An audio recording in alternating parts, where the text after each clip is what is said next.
안녕하세요. 마테테스의 자폐에 관한 이야기입니다. 오늘은 그 자폐가 장애냐 아니냐에 대해서 조금 얘기를 해보려고 그래요. 제가 여러 커뮤니티를 돌아다니고 한국 커뮤니티, 그 다음에 미국 커뮤니티, 그 다음에 각종 자폐에 관한 그런 컨퍼런스나 세미나, 웹비나 같은 건 강의를 굉장히 많이 듣고 그렇게 웹서핑도 하고 그 관련된 자폐하고 관련된 BCBA가 되거나 RBT가 되거나 치료사가 되거나 그런 공부하기에는 조금 나이가 있어서 그런 건 안 하지만 아이들에게 실질적으로 도움을 줄 수 있는 과정들을 계속 공부하고 있습니다. 팬데믹 때는 아이들을 위한 피트니스 그 수료 과정을 마쳤고요. 지금은 또 자기결정 프로그램에 관한 그 과정의 그 수료증 과정을 지금 공부하고 있고요. 이렇게 계속적으로 꾸준히 공부하면서 많은 사람들을 만나고 많은 사람들의 의견을 듣고 또 플러스 의학적 관련 사이트 그 내셔널 질병센터라든가 내셔널 그 국립보건원 같은 사이트, 미국 경우입니다. 그런데 찾아가보고 메이오 클리닉도 가보고 그다음에 라세 커뮤니티 메디컬 리서치 회사 같은 데에서 자료나는 것도 들어가고 사실 굉장히 많이 읽어요. 근데 제가 왜 이 얘기를 하냐면 이렇게 공부를 해도 실질적인 자폐 아이인 제 아이 안에 들어갈 수가 없다라는 겁니다. 그 아이의 속같이 알 수가 없어요. 그 아이는 되게 복잡합니다. 우리가 Neurodevelopment Delay 혹은 Neurodevelopment Disorder 이렇게 신경 발달성 장애 이렇게 얘기하잖아요. 그러면 그 안에 머릿속에서 어떤 일이 일어나는지 되게 어렵습니다. 제가 예를 하나 드리고 시작할게요. 그러니까 이번 주죠. 이번 주 초에 월요일이나 화요일쯤이었을 것 같아요. 그날 어떤 한 사건으로 계기해서 제가 잠을 거의 못 잤습니다. 밤에 새벽 1시에 잠들어서 새벽 4시 반에 일어났어요. 왜 잠을 못 잤냐면 저희 아이는 초중증입니다. 제가 항상 제 영상에서 profound autism이라고 얘기해요. 굉장히 심오한 증상이에요. 한국말로 번역하면 그렇더라고요. 심오한 증상의 자폐. 그러니까 혼자서 할 수 있는 일이 10% 정도밖에 없어요. 옷 입는 것도 잘 못 입고요. 거꾸로 입고 뒤집어 입고. 아무리 수천 번을 가르쳐 줬어도 아직도 그래요. 인지가 안 되니까 인지장애가 있어서 더더욱이. 그 다음에 고집은 세요. 하고 싶은 것만 하려고 하고 그래도 그런 고집과 그 자기의 리미티드한 그 행동 그 반경에 있어서도 제가 아이랑 커뮤니케이션 하는데 그동안 어려움은 없었습니다. 근데 최근에 이번 주 초에 있었던 일이 저희 아이가 아이패드를 굉장히 좋아해요. 아마 그 아이의 세계에는 거기가 단 것 같아요. 그걸 떼놓으려고 노력도 해봤고 여러 가지 해봤는데 이 아이가 행복한 순간이 그 순간이에요. 저는 아이가 크고 나서 중학생 되고 이제 한국은 고등학교 2학년이거든요. 미국 학년으로 11학년. 어느 순간 이걸 내가 뺏어야 되는가. 이 아이가 능력이 되게 부족하죠. 그 대신 간혹 깜짝 놀라는 행동들 할 때가 있어요. 아직 부모한테 뭘 챙겨준다든가 이러진 않지만 저희 아이가 요즘에 하는 행동 중에 언젠가 영상에서도 말씀드렸는데 저희 와이프의 파자마를 잠옷을 그렇게 챙겨요. 너무 신기한데. 그러니까 자기가 이렇게 생각하고 있는 거는 해요. 그러나 그 외의 거는 관심이 전혀 없죠. 근데 그날 저녁에 그런 일이 일어났습니다. 어떤 일이었냐면 아까도 말씀드렸지만 아이패드, 이 스크린 갖고 노는 걸 되게 좋아해요. 그렇다고 이 아이가 게임을 한다거나 그 정도의 지능이 되지는 않아요.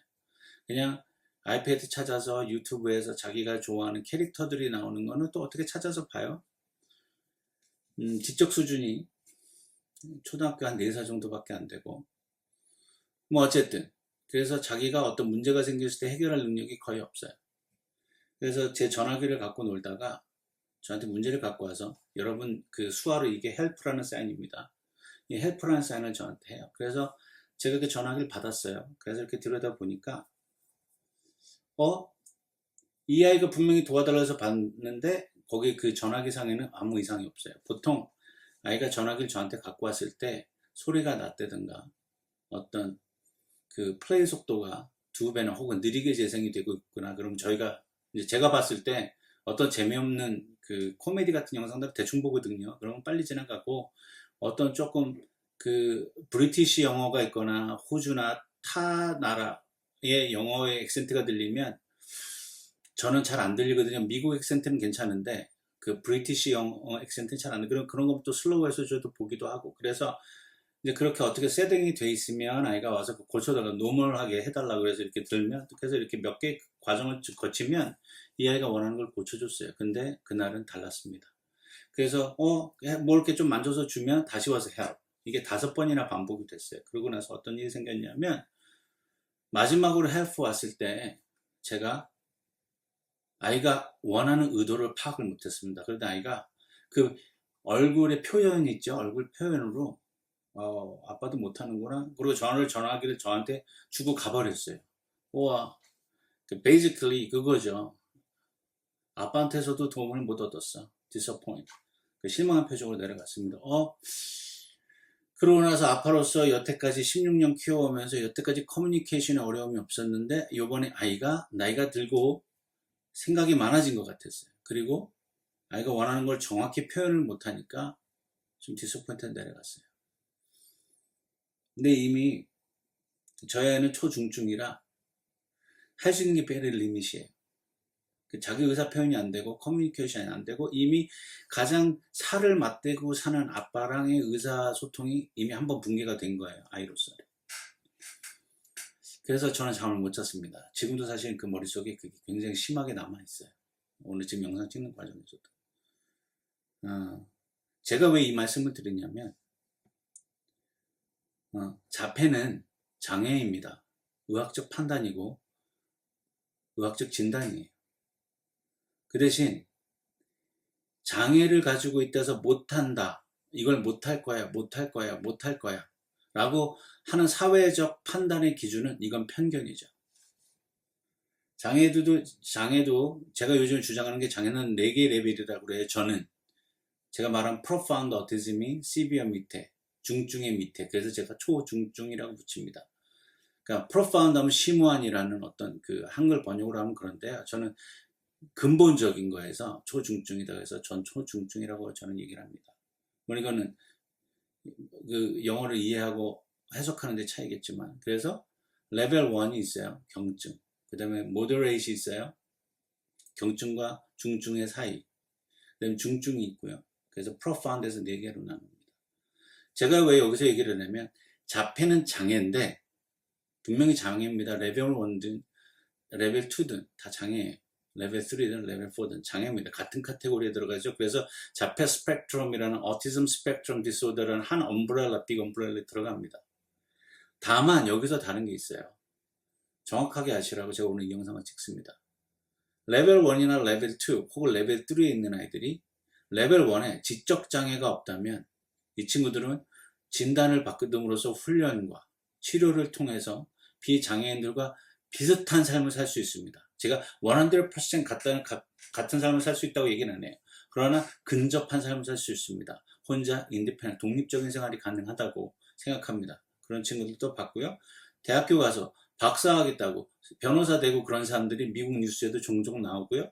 그리고 TV에 보면 굿닥터라는 TV쇼도 있고 미국에 한국에도 굿닥터가 있었어요. 그 다음에 우영우를 하는 친구도 있고요. 그러니까 지적 장애가 없고 약간의 사회적 관계가 어려우면 이 친구들은 비장애인과 근접한 생활을 할 수 있습니다. 학위도 갖고 잡도 갖고요. 할 수 있어요. 그 다음에 moderate, 이거 레벨 2라고 얘기는 우리가 흔히 말하는 moderate 2는 여기서도 마찬가지입니다. 지적 장애가 그렇게 심하지 않을 경우 이들은 레벨 1으로 변화되는 경우를 많이 봤습니다. 근데 레벨 3는 여기 조금 달라요. moderate과 근데 보통 우리가 말하는 severe가 되려면 보통은 여러 가지 컴플리케이션이 있습니다. 그러니까 제 아이의 증상 저는 여러 번 이거 또 한 번 말씀드리면 저는 어티즘이 있고요. ADHD가 있고요. 지적 장애가 있고 인지 장애가 있고요. non-verbal 말을 못합니다. 거기다가 motor apraxia 그래서 근육을 제대로 못 움직이는 그러니까 아주 작은 거는 해도 파이모로로 스킬이나 큰 근육을 움직여야 되는 그런 모로 스킬이 되게 없어요. 그래서 되게 둔합니다. 이게 다 머리하고 연결이 돼요. 그러니까 머리가 신호를 보내도 근육이 받아들이지 못하고 움직이지 못한, 그래서 그 스피치 어프락시아도 있는 겁니다. 말을 못해요. 이런 컴플리케이션을 갖고 있는 아이들이 보통 시비어에 들어가죠. 그리고 프로파운드는 여기서부터 또 다른 얘기예요. 저희 아이가 너무 컴플리케이션이 많고 프로파운드, 혼자 할 수 있는 일이 거의 누구의 도움을 전적으로 24/7 받아야 되기 때문에 프로파운드라고 얘기합니다. 프로파운드에는 메디컬 컨디션이 있어요. 컴플리케이션이 없을 수도 있고요. 컴플리케이션이 있을 수도 있고 말을 못하는 경우가 대부분이고요. 말을 못한다는 게 이런 말을 하는 겁니다. 괜히 한 단어, 그러니까 자기 표현 능력이 안 되는 친구들 대부분이, 그러나 시비어 레벨 3에 가면 말이 되는 친구들이 있어요. 말하는 친구도 있을 수 있고 못하는 친구도 있을 수도 있습니다. 대략 정의는 이래요. 근데 이런 장애를 갖고 있다고 해서 사회적 편견이 얘는 장애가 있어서 이런 걸 못해 라고 얘기하는 게 편견입니다. 자폐가 장애라는 게 편견이 아니고 자폐는 장애입니다. 이거 의학적 판단이고 진단이라고 말씀드렸어요. 여기는 클리어한 거예요. 그러나 이 아이들이 장애가 있다고 해서 이걸 못하고 안 하는 건 선택이지만 이걸 못한다라고 생각하는 사회적 편견이 존재하는 거죠. 이건 클리어 하셨으면 좋겠어요. 제 영상을 보시는 분들은 오늘은 저도 의학자가 아니고 자폐 아이를 16년 키운, 그리고 앞으로도 계속 키워야 돼. 죽을 때까지 키워야 되는 부모로서 계속 공부하고 쫓아가고 있습니다. 공부할수록 더 복잡하고요. 더 할 수가 없는 게 자폐인의 세계예요. 그러니까 자폐인들의 그 자폐 가정들의 단점이 뭐냐면 아이가 어릴 때 너무 많이도 공부하세요. 되게 많이 공부하고 잘못된 지식도 많이 갖고 계세요. 그래서 나오는 얘기가 자폐는 편견이다라는 오류가 나오는 겁니다. 자폐는 장애다. 그러나 장애가 있어서 못한다는 것이 편견이다. 요게 맞는 구성입니다. 근데 이게 중간 잘라서 자폐가 장애라는 게 편견입니다. 이거는 굉장히 잘못된 지식입니다. 이런 거를 얘기하시는 분들이 종종 있더라고요. 물론 어렸을 때 자폐 아이가 내 아이가 자폐라고 진단받는데 받아들이기 어려울 수 있습니다. 그래서 우리 아이는 극복할 수 있어 라는 모티베이션은 갖고 가는 게 좋습니다. 저도 그랬고요. Until I found it. My son is profound autism. Until. 그렇죠. 그러나 혹은 아이가 중증임에도 다 할 수 있어요. 최근에 우리 몇 년 전에 아메리칸 갓 탤런트에서 토니라는 친구 있죠. 자폐도 있고 블라인드였던 것 같아요. 블라인드도 있고. 그런데 피아노 칠 때는 노래를 하는 친구였습니다. 말은 못하는데 노래를 하는 친구. 이런 심한 장애가 있어도 무언가 할 수 있는 아이들이 있어요. 특별한 서번트 신드롬이라고 서번트 증후군이라는 특별한 재능을 갖고 있는 애들이 있습니다. 근데 그 재능은 1%에게만 허락된 거라고 생각을 해요. 1%입니다. 99%의 모든 자폐인들이 그런 재능을 갖고 있지 않아요. 평범하게 사는 거예요. 근데 제가 왜 이 얘기 말씀드리냐면 잘못된 지식이나 잘못된 것을 가지고 있다면 우리는 이걸 이겨낼 수가 없어요. 받아들이셔야 돼요. 어릴 때 받아들이기가 참 어렵습니다. 충격이죠. 내 주변에는 없어. 내 친구의 자녀들 보니까 그런 애들이 하나도 없어. 걔네들 운동도 가고 미술학원도 가고 어디 피아노 콩쿨 미술대회 무슨 육상대회 이런 데서 상도 받았고 태권도 가서도 열심히 하고 친구도 많고 너무 부럽죠. 그래서 내가 처한 현실이 좌절될 수 있어요. 근데 빨리 받아들여야 돼요. 빨리.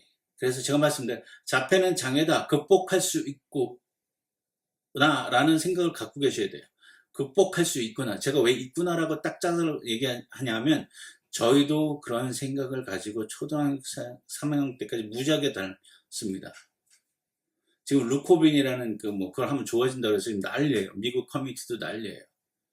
어디 가서든 그거 받아보라. 저희는 어렸을 때 그걸 주사로 맞은 적이 있습니다. 이거 하면 좋아진다 그래서. 그래서 현찰로 몇백 불씩 주고 그런 약을 받아다가 아이를 먹였어요. 그런 기능의학 하시는 닥터들이 있거든요. 저희도 해봤습니다. 근데 어느 순간 이건 아니다라는 생각이 든 거죠. 우리 애는 이런 걸 한다고 해서 좋아질 애가 아니다. 그렇다면 이 아이가 좋아하고 잘할 수 있는 거 포커스 하자라고 바뀐 겁니다. 이게 빨리 찾아야 돼요. 빨리 찾아야 돼요. 그러니까 어렸을 때 몰빵을 하셔서 최선을 다해서 찾으시면 보입니다. 그 다음에 빨리 받아들이시고 아이가 좋아하고 행복할 수 있는 웰빙의 라이프로 데리고 가야죠. 참 자폐를 키운다는 게 너무너무 힘든 일이에요. 이거는 자폐 아이를 그러니까 데리고 있지 않은, 키워보지 않은 사람들은 상상할 수 없는 영역이에요. 우리가 같이 그 교회나 학교나 이런 데 커뮤니티에서 부모들끼리 같이 웃고 얘기하지만 이쪽의 비장애인들의 부모들은 이쪽의 세계를 상상도 할 수가 없어요. 내 동생 아이가 그래. 오케이. 그건 your cousin이잖아. your nephew고 your niece일 수도 있어요. 내 자식이 아니잖아요. 잘 몰라요. 고통은 반쯤 이해할 수 있어요. 그러나 우리가 머릿속에 생각하고 사는 사람, 자폐 아이를 키우는 사람, 그 부모들이 머릿속에 생각하고 있는 사람은 상상을 못합니다. 다른 세계예요.